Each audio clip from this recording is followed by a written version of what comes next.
Bus ಮತ್ತು ದ್ವಿಚಕ್ರ ವಾಹನದ ನಡುವೆ ಅಪಘಾತ ಸಂಭವಿಸಿ ಬೈಕ್ ಸವಾರ ಮೃತಪಟ್ಟ ಘಟನೆ ಪಡಂಗಡಿ ಗ್ರಾಮ ಪಂಚಾಯತ್ ಬಳಿಯ ರಸ್ತೆಯಲ್ಲಿ ನಡೆದಿದೆ.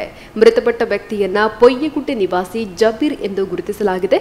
ಧರ್ಮಸ್ಥಳದಿಂದ ಉಡುಪಿ ಕಡೆಗೆ ತೆರಳುತ್ತಿದ್ದ ಸರ್ಕಾರಿ ಬಸ್ ಮತ್ತು ಬೈಕ್ ನಡುವೆ ಡಿಕ್ಕಿ ಸಂಭವಿಸಿದ್ದು, ಬೈಕ್ ಸವಾರ ರಸ್ತೆಗೆ ಎಸೆಯಲ್ಪಟ್ಟು ಗಂಭೀರ ಗಾಯಗೊಂಡು ಮೃತಪಟ್ಟಿದ್ದಾರೆ ಎನ್ನಲಾಗಿದೆ.